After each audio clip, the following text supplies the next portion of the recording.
Hello everyone, welcome back my channel Vidya rainy academy. आशा करते हैं आप लोग बहुत अच्छे होंगे, स्वस्थ होंगे। जितने भी स्टूडेंट्स 2026 में झारखंड गवर्नमेंट इंजीनियरिंग कॉलेज से बीटेक करने के बारे में सोच रहे हैं, वो सारे स्टूडेंट्स कहीं ना कहीं इस बात को लेकर के टेंशन में हैं कि भैया हम लोगों का अभी 2026 का जो रजिस्ट्रेशन डेट था, वो अभी तक रजिस्ट्रेशन का डेट भी आया नहीं है। और रजिस्ट्रेशन होने का तो दूर दूर तक बात है, काउंसलिंग होने का तो दूर दूर तक बात है। तो मैं आप सभी को इस वीडियो के आगे में सारी जानकारी बताने वाला हूं कि आखिर आप लोगों का जेसीईसीबी का रजिस्ट्रेशन डेट कब तक आएगा। इसलिए इस वीडियो को आप लोग शुरू से अंत तक ध्यानपूर्वक जरूर देखें।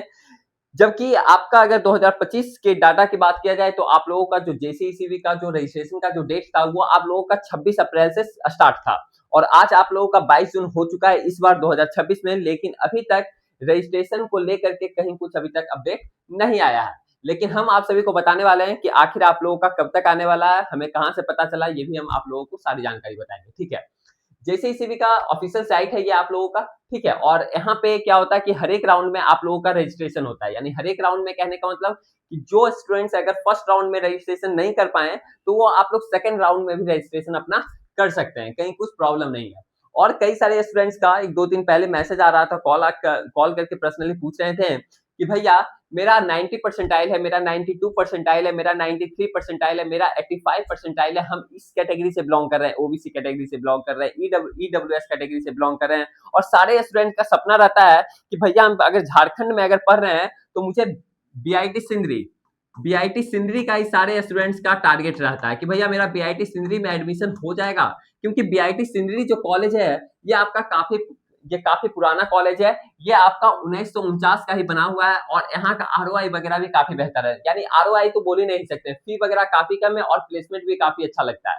आरओआई कब बेहतर बोला जाता है? आरओआई बोला जाता है कि हाँ भाई जितना तुम्हारा फी लगा उतना तुम्हारा उसी के लेवल का प्लेसमेंट भी हो गया, जितना तुम्हारा 4 साल का फी लगा। ठीक है, लेकिन यहाँ का क्या है कि फी तो काफी कम है, वो आप लोगों को पता ही होगा जितने भी झारखंड से बिलोंग कर रहे हैं। और यहाँ का प्लेसमेंट भी काफी अच्छा है, काफी पुराना कॉलेज है, 1949 का ही बना हुआ, धनबाद में ये पड़ता है। ठीक है, धनबाद डिस्ट्रिक्ट से 10-15 किलोमीटर दूर है। ठीक है, सिंदरी।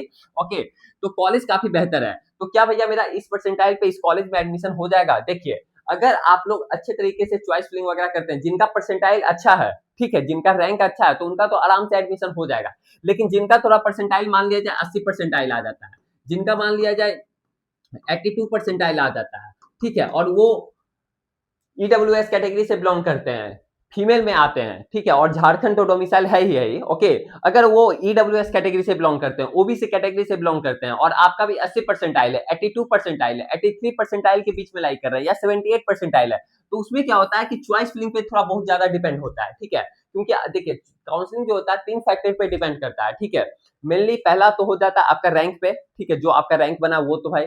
दूसरा चीज जो होता है कि आपके थोड़ा लक पे भी डिपेंड करता है, खास करके स्पोर्ट्स राउंड में। ठीक है, स्पोर्ट्स राउंड में, ठीक है, ये मेन राउंड में नहीं, जो नॉर्मल राउंड जो होता है फर्स्ट सेकंड थर्ड, इसमें नहीं। ओके, स्पोर्ट्स राउंड में। और तीसरा जो फैक्टर होता है वो आपकी चॉइस फिलिंग पे डिपेंड करता है कि आखिर आप किस तरीके से चॉइस फिलिंग कर रहे हो, क्या आप खुद से कर रहे हो या फिर कहीं और से करवा रहे हो, क्या उनके पास एक्सपीरियंस है कि नहीं, ठीक है, एक्सपर्ट लोगों का टीम है कि नहीं। ठीक है, पता चला कि ऐसे वैसे कर रहे हैं, ऊपर नीचे सारा कुछ कर दिए, पता चला जो कॉलेज मिलने वाला था वो भी कॉलेज नहीं मिल रहा है। ठीक है, और उससे बेकार कॉलेज मिल रहा है। तो भाई ये आपका लाइफ का सवाल है। यहाँ से आप लोग 4 साल बिताइएगा, यहाँ से आप लोगों का जॉब लगने का ये काफी ज्यादा डिपेंड करता है। इसके बाद आपको फिर पढ़ाई नहीं करना है। काफी कम ही स्टूडेंट्स होंगे, मतलब समझिए अगर 100% स्टूडेंट्स हैं, अगर बीआईटी सिंदरी में या फिर झारखंड में कहीं से पढ़ रहे हैं या जो भी स्टूडेंट पढ़ रहे हैं, इसमें से क्या होता है कि 60% स्टूडेंट जो होते हैं वो सोचते हैं कि बीटेक करने के बाद मुझे कहीं ना कहीं प्लेसमेंट वगैरह लग जाए। और 40% स्टूडेंट्स ऐसे होते हैं जो कि सोचते हैं कि भैया हम गेट का तैयारी कर देंगे, हम एमटेक करेंगे।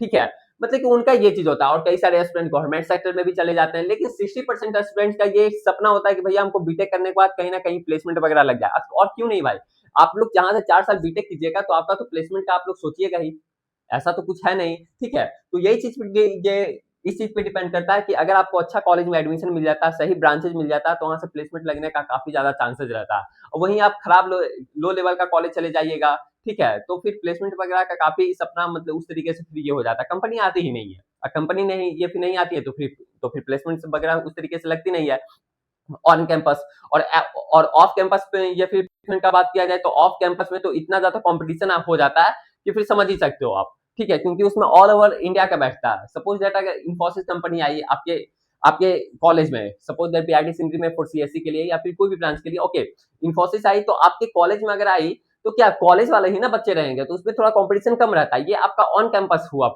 ये हुआ प्लेसमेंट। वहीं अगर ऑफ कैंपस की बात की जाए, इन्फोसिस अगर निकाला तो उसमें ऑल ओवर इंडिया का फिर स्टूडेंट्स बैठेगा, ये आपका कहीं और एग्जाम लिया जाएगा सेंटर पे, ऐसा नहीं कि आपके कॉलेज में लिया जाएगा, वहां पे ऑल इंडिया के स्टूडेंट्स आएंगे, तो फिर कंपटीशन ऑटोमेटिक वो फिर हाई हो जाता है, समझ रहे हैं ना। तो फिर प्लेसमेंट लगने का फिर समझ रहे हो क्या हो जाता है। तो यही बोल रहे हैं कि कॉलेज अच्छा चूज करो, जो भी आपका रैंक है उस रैंक के बेसिस पे अच्छे गवर्नमेंट इंजीनियरिंग कॉलेज में जाओ, चाहे आप झारखंड में जाना चाहते हो, यूपी में जाना चाहते हो, जहां भी जाना चाहते हो, ठीक है। तो तो फिर ये चीजें हैं। तो भैया कहाँ से कैसे चॉइस फिलिंग करना होगा, अगर आपको कुछ भी डाउट हो रहा है, कुछ भी प्रॉब्लम हो रहा है, आप लोग इस नंबर पे कॉल करके अधिक से अधिक जानकारी को प्राप्त कर सकते हैं। कौन सा नंबर है भैया, यहाँ पे नंबर लिखे, ये लिख देता हूँ, 7667140322। इस नंबर पे आप लोग मैसेज कीजिए, ठीक है, अभिजीत भैया के नाम से सेव कर लीजिए या फिर विद्यादानी एकेडमी के नाम से सेव कर लीजिए, और इस नंबर पे कॉल करके अधिक से अधिक जानकारी को प्राप्त कर सकते हैं। अगर मेरे से अगर आप काउंसलिंग करवाना चाहते हो, चॉइस फिलिंग अपना करवाना चाहते हो, पिछले 4 साल से हम लोग काउंसलिंग कर रहे हैं, हम लोग का टीम काउंसलिंग कर रही है, ठीक है। तो आपका जो भी रैंक है उस रैंक के बेसिस पे आपको पक्का ये आप श्योर मानिए कि आपको अच्छे गवर्नमेंट इंजीनियरिंग कॉलेज में आराम से एडमिशन होगा। चाहे आपका 80 परसेंटाइल आ रहा है ना, और थोड़ा ईडब्ल्यूएस ओबीसी कैटेगरी से बिलोंग कर रहे हो, और अगर आप बीआईटी सिंदरी में एडमिशन लेने के बारे में सोच रहे हो, क्योंकि कई सारे स्टूडेंट्स का ये कॉल आ रहा था, इसलिए हमने सोचा कि चलो भाई इस पर भी एक थोड़ा मतलब कि डिटेल से बता देते हैं आप लोगों को, तो आप लोग को जरूर एडमिशन होगा। सिर्फ एक अच्छे तरीके से चॉइस फिलिंग होना चाहिए। अब ऐसा नहीं है कि हाँ आपका 60 परसेंटाइल आ रहा है और आप ईडब्ल्यूएस ओबीसी कैटेगरी से बिलोंग करो और आपका बीआईटी सिंदरी में एडमिशन हो जाएगा, ऐसा नहीं होगा, ठीक है। लेकिन एक रैंक जब उस अनुसार से रहता है तो वहाँ पे चॉइस फिलिंग पे भी थोड़ा बहुत डिपेंड करता है। चॉइस फिलिंग अच्छे तरीके से होना चाहिए, कौन सा कॉलेज ऊपर, कौन सा ब्रांच नीचे, कौन सा कॉलेज ऊपर, ये सब चीज काफी मैटर करता है, ठीक है। आप लोग यूट्यूब से भी करके देख लोगे, लेकिन थोड़ा बहुत भी अगर गड़बड़ हो जाएगा, इधर उधर हो जाएगा, तो फिर रिग्रेट फील करोगे, फिर बाद में आते हो, कई सारे स्टूडेंट बाद में आते हैं भाई। चॉइस फिलिंग जब हो जाएगा तो उसके बाद फिर हम क्या कर सकते हैं, कुछ भी नहीं कर सकते हैं।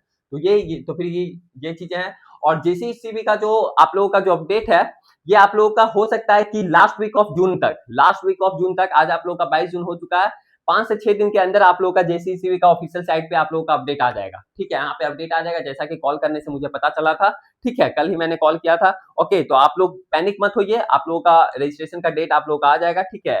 बार बार जेसीसीबी के ऑफिशियल साइट को आप लोग चेक करते रहिएगा, यहीं पे आप लोगों को अपडेट देखने को मिलेगा यहाँ पे, ठीक है। इस तरीके से रैंक जेईई मेंस 2026 लिखा हुआ रहेगा ऐसे करके, ओके।